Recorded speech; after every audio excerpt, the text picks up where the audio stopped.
Let us solve this question.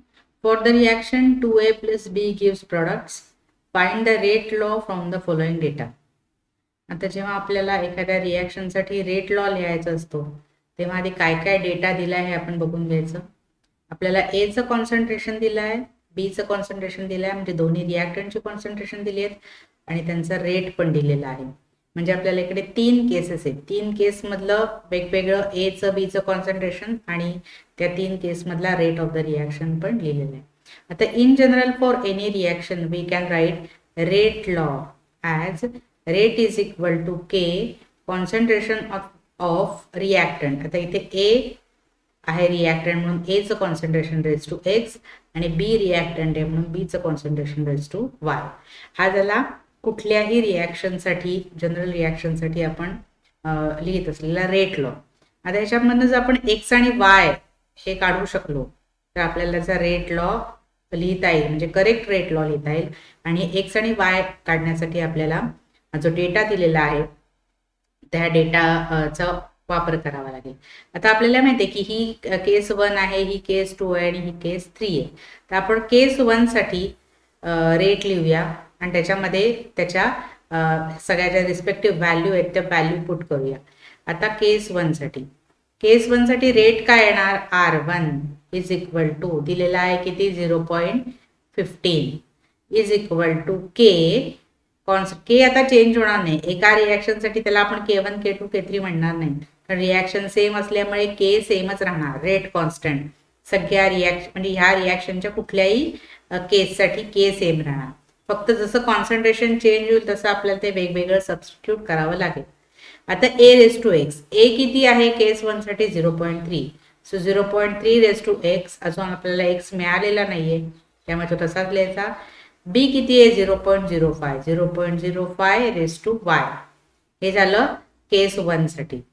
आता केस 2 साठी लिहूया. केस 2 साठी काय येणार, R2 किती दिलाय 0.30. बघा इथे R2 दिलाय दुसऱ्या केससाठी 0.30 इज इक्वल टू के सेमच राहणार, के बदलणार नाही. दुसऱ्या केसमध्ये एचं कॉन्सन्ट्रेशन किती आहे 0.6 रेस टू एक्सच येणार कारण अजून तो काढायचा आहे. दुसऱ्या केसमध्ये बीचं कॉन्सन्ट्रेशन किती आहे 0.05 रेस टू वाय, कारण तो आपल्याला काढायचा आहे. केस 3 साठी आपण काय लिहिणार, R3 is equal to R3 किती दिलाय 1.2. सो 1.20 इज इक्वल टू के सेमच राहणार एका रिॲक्शनसाठी त्या गिवन टेम्परेचरला, सो के चेंज होणार नाही.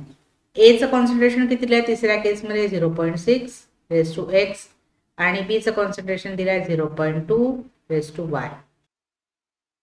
येस, आता आपल्याला एक्स आणि वाय कॅल्क्युलेट करायचे. जेव्हा एक्स आणि वाय दोघंही आपल्याला कॅल्क्युलेट करायचे असतात तेव्हा आपल्याला अशा केस चूज करायला लागतात, अशा कुठल्या तरी 2 केस आपल्याला चूज करायला लागतात की जिथे कोणत्या तरी एका रिॲक्टंटचं कॉन्सन्ट्रेशन हे आपल्याला कॉन्स्टंट मिळालं पाहिजे आणि दुसऱ्याचं चेंज झालेलं असलं पाहिजे.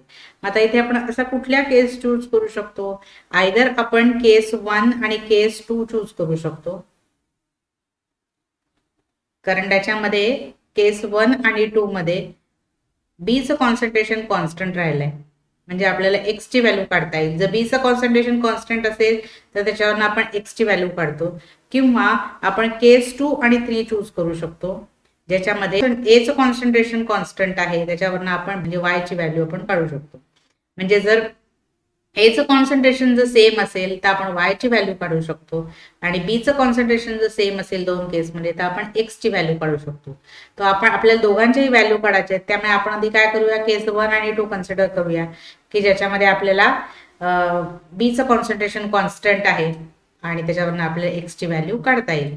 मग आपण काय करू, तर ते जे आर आणि हे 2 इक्वेशन लिहिले आपण R1 आणि R2 ची, त्याला आपण त्याचा रेशो काढू किंवा R1 डिवायडेड बाय R2 असं करू. सो R1 अपॉन R2 असं आपण जर म्हटलं, therefore R1 upon R2 is equal to R1 किती आहे 0.15 अपॉन R2 किती आहे 0.30 इज इक्वल टू R1 चे जे काय सगळं आहे राईट साईड ती घालायची, K 0.3 raise to X 0.05 raise to Y divided by, आता R2 ची जी काय व्हॅल्यू आहे राईट साईडची ती घालायची, K 0.6 raise to X into 0.05 raise to Y. आता याच्यामध्ये आधी काय काय एलिमिनेट होत आहे ते बघायचं, कट होत आहे ते बघायचं. इथे R1 R2 तर आपल्याला घ्यायला नको कारण आपण व्हॅल्यू पुट केली आहे. के कट होणार कारण कुठल्याही दोन केससाठी एकाच रिॲक्शनच्या के सेम असणार, सो के कट होणार. इथे 0.05 raise to Y 0.05 raise to Y या दोन्ही टर्म्स सारख्या आहेत, कॉन्सन्ट्रेशन चेंज नाहीये, त्यामुळे ह्या व्हॅल्यू कट होतील. आता एवढं सगळं कट झाल्यानंतर आपल्याला एकदम सिम्प्लिफाईड इक्वेशन मिळणार आहे. Therefore 0.15 upon 0.30 is equal to 0.3 raise to X upon 0.6 raise to X raise to x.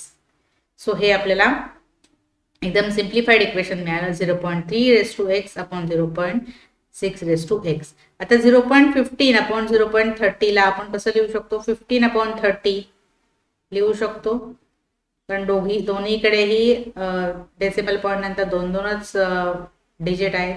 इथे 0.3 आणि 0.6 च्या दोघांचाही इंडेक्स एक्सच असल्यामुळे आपण त्यांना कॉमन लिहू शकतो आणि 0.3 अपॉन 0.6 च्या ऐवजी आपण 3 अपॉन 6 असं पण लिहू शकतो रेस टू एक्स. मग 15 upon 30 is equal to 1 upon 2, 3 upon 6 is equal to 1 upon 2 raise to X.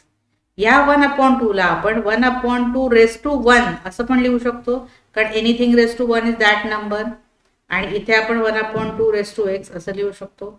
आता दोन्ही LHS आणि RHS मध्ये जर आपण ऑब्झर्व केलं तर त्यांचे बेसेस सेम आहेत दोघांचे. मग बेस जर सेम असतील तर इंडेक्सला आपण इक्वल लिहू शकतो. And therefore we can write as 1 is equal to X, म्हणजेच एक्स इज इक्वल टू 1 हे आपल्याला व्हॅल्यू मिळाली, एक्सची व्हॅल्यू मिळाली. आता आपल्याला वायची व्हॅल्यू काढायची.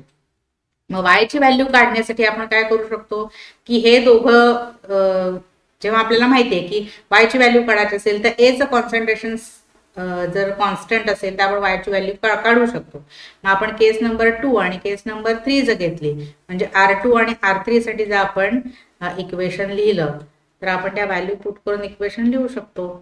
R2 अपॉन R3 असं आपण जर लिहिलं तर R2 आता किती दिलाय त्याने, R2 दिलाय 0.30, सो 0.30 अपॉन R3 किती दिलाय, R3 दिलाय 1.20 is equal to K concentration of A. Second case मध्ये कॉन्सन्ट्रेशन किती आहे 0.6 रेस टू एक्स, पण आता आपल्याला एक्स ची व्हॅल्यू माहिती आहे सो आपण पुट करू शकतो एक्स ची व्हॅल्यू इन टू बी चं कॉन्सन्ट्रेशन किती आहे सेकंड केस मध्ये 0.05 रेस टू वाय ची व्हॅल्यू अजून माहिती नाही त्यामुळे वाय ची व्हॅल्यू लिहायची. आता R3 मध्ये थर्ड केस मध्ये के कॉन्सन्ट्रेशन ऑफ ए किती आहे थर्ड केस मध्ये 0.6 आहे, रेस टू 1 आपल्याला माहितीच आहे कारण एक्स इज इक्वल टू 1 आपण काढलाय. बी चं कॉन्सन्ट्रेशन किती आहे 0.2 आणि रेस टू वाय कारण हे वाय आपल्याला अजून काढायचं आहे.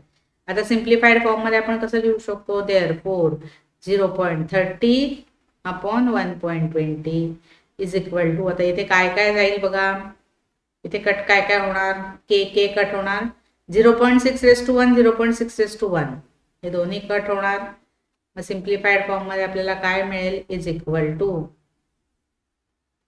0.05 raise to Y upon 0.2 raise to Y.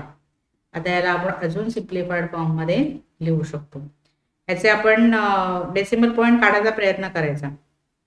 नेहमी ना डेसिमल पॉईंट मध्ये जास्त गडबड होऊ द्यायची नाही, डेसिमल पॉईंट काढायचा प्रयत्न करायचा. इथे डेसिमल पॉईंट नंतर किती आहेत 2 डिजिट आहेत, इथे पण 2 डिजिट आहेत.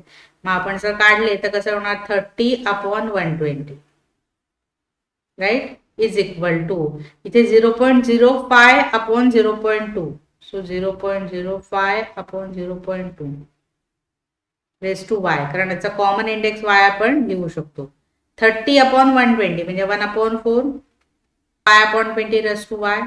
मग आपण 1 अपॉन 4 ला कसं लिहू शकतो 1 upon 4 raise to 1 is equal to 5 upon 20 म्हणजे किती 1 अपॉन 4 रेस टू वाय.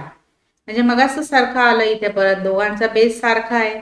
दोघांचा बेस कसा सारखा आहे, इकडे पण 1 अपॉन 4 आहे, इकडे पण 1 अपॉन 4 आहे. बेस सारखा असल्यामुळे आपण त्याचे इंडेक्स पण सारखे आहेत हे लिहू शकतो किंवा दाखवू शकतो. Therefore 1 is equal to Y और वाय इज इक्वल टू 1. आता आपल्याला एक्स ची व्हॅल्यू पण मिळाली, वाय ची व्हॅल्यू पण मिळाली. so that we can write rate law. Therefore, rate law is, काय येणार rate law?